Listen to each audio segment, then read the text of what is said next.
Could Vance Joseph be on track to land another head coaching job after the 2025 season?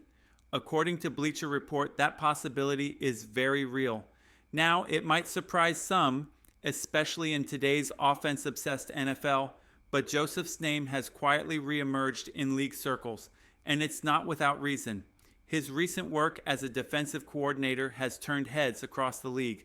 Yes, his first stint as a head coach with Denver back in 2017 to 2018 didn't go as hoped. A tough 11-21 record and a carousel of struggling quarterbacks like Trevor Siemian, Brock Osweiler, and Case Keenum defined that era. But here's the truth. That stretch didn't tell the full story of who Vance Joseph is as a coach. Since then, he's rebuilt his reputation from the ground up and done it through results. In 3 of the past 5 seasons, Joseph has led top 10 scoring defenses.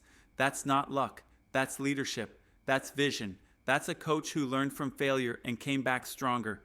And in 2024, under his direction, the Broncos' defense showed flashes of elite dominance, discipline, physicality, and resilience in every snap. So yes, it's very possible Vance Joseph gets another shot. And this time, he might just be ready to seize it. In 2024, the Broncos' defense didn't just improve, they dominated.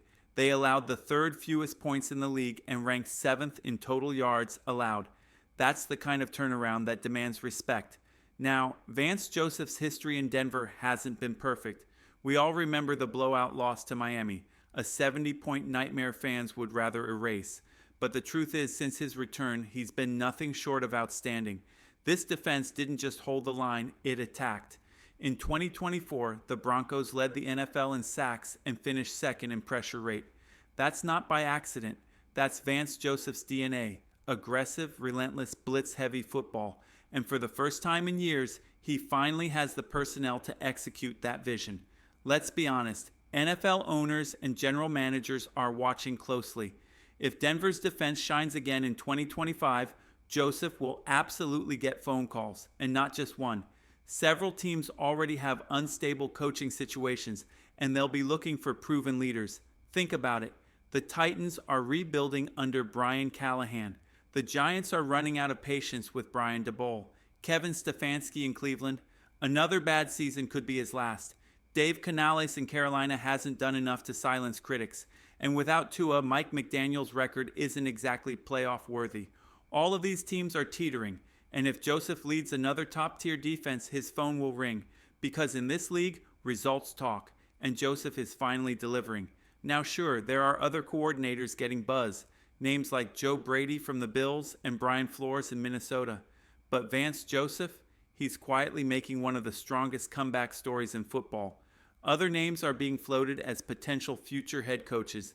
Guys like Josh Grizzard from Tampa Bay, Cliff Kingsbury, who's been in the spotlight before, and Matt Nagy, the former Bears head coach now tucked behind the scenes in Kansas City. But honestly, outside of Steve Spagnuolo, who may stay loyal to Andy Reid, most of these coordinators will be ready to take a call the moment the opportunity arises. But let's be clear, Vance Joseph belongs at the top of that list, right alongside Brian Flores. These two aren't just good, they're elite. They both bring intense, blitz-heavy schemes that disrupt offenses and demand excellence from every defender on the field. And here's what makes it work. They're secondaries. Both coaches build their defenses from the back end forward. And in Denver, that strategy just got even stronger with the addition of J.D. Barron in the draft. If injuries stay away, this 2025 Broncos defense could be a juggernaut. So here's the question, a tough one for Broncos fans to stomach. Will Vance Joseph be gone after this season?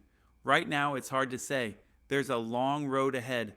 But let's be honest, if this defense is top in scoring, top in sacks, and dominating through 9 weeks, yeah, he's gone. That's just the business of the NFL. Great coaches don't stay hidden for long. Let's talk about something that just doesn't sit right. R.J. Harvey, the explosive rookie running back for the Denver Broncos, was completely disrespected in a recent Sports Illustrated feature by the Chargers coverage team. They released a power ranking of all AFC West running backs, and Harvey wasn't even mentioned, not in the top 4, not even as an honorable mention. Now that's just ridiculous. Take a look at the names they did include. Isaiah Pacheco at number 4, J.K. Dobbins at number 3, Audric Estime at number 2, Blake Corum at number 1. And here's the kicker. 2 of those guys are rookies who haven't played a single NFL snap, just like Harvey. So what exactly is the logic here? Let's be real. RJ Harvey was one of the most dynamic backs in college football last season. His vision, burst, and physicality made him a nightmare for defenders. Just watch the tape. The guy doesn't just run, he attacks. Leaving him off that list? That's not analysis. That's just disrespect. No one's saying Harvey needs to be crowned just yet. He still has to prove it at the pro level. But to not even get a mention while other rookies are celebrated, that's fuel. And Broncos fans know what happens when a hungry player with talent gets disrespected. They make people remember their name. Keep sleeping on RJ Harvey. He's going to wake the league up soon enough. Look, no one's denying Ashton Jeanty is a talented runner. Statistically, he might end up having the best rookie rushing season out of this year's class. His college production at Boise State, over 2,600 rushing yards and 29 touchdowns, was unreal. He finished second in the Heisman voting and clearly has the talent to make an impact. But let's not act like he's already a superstar in the NFL. That's exactly what the Chargers Sports Illustrated article did. They didn't just rank Jeanty number 1 in the AFC West. They went a step further and said he could become one of the league's best backs overall before he's even played a down. Hold up. That's where the credibility of the ranking collapses. Projecting potential is one thing. Crowning a player before they've faced a single NFL defense? That's reckless hype.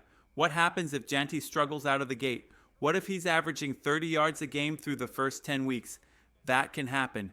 The NFL is a different world than college. Meanwhile, RJ Harvey gets dismissed entirely. No top 4 ranking, no honorable mention, not even a footnote. And that's where the disrespect hits hard. Harvey's running style is completely different from both Jeanty and Audric Estime, Hampton. He brings burst, shiftiness, and the ability to make defenders miss in space, all tools that could thrive in Denver's evolving offense. And as for Hampton, he's walking into a backfield already led by Najee Harris. Knowing how Jim Harbaugh operates, Hampton may not even get enough carries to show what he can do early on. So no, this isn't just about who had the flashiest college stats. It's about opportunity, fit, and ability to adapt to the pro game. And Harvey belongs in that conversation, period. The NFL is no longer a league built solely for power backs.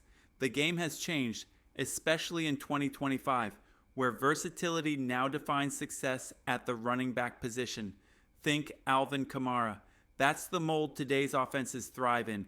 And guess what? RJ Harvey has the potential to be even better. He's not just a runner. He's an athlete who can catch, shift, explode, and create mismatches all over the field. Line him up in the slot. Send him out into the flat. Design motion packages around his skill set.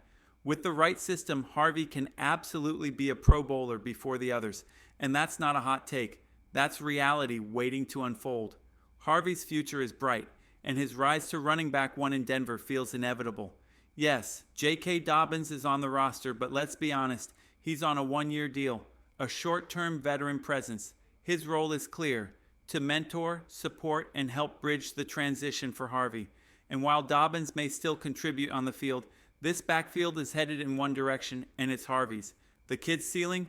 Top 10 running back in the NFL, maybe higher. Now here's the real question. Who's your pick for the best rookie back in year 1? Jeanty, Hampton, or Harvey? Sure, Jeanty might put up the flashiest rookie stats early, but if you're talking about who you build a franchise around for the next 3 to 5 years, that's RJ Harvey, without a doubt. He's the long-term answer, the one who can do it all, and the one who's ready to prove every doubter wrong.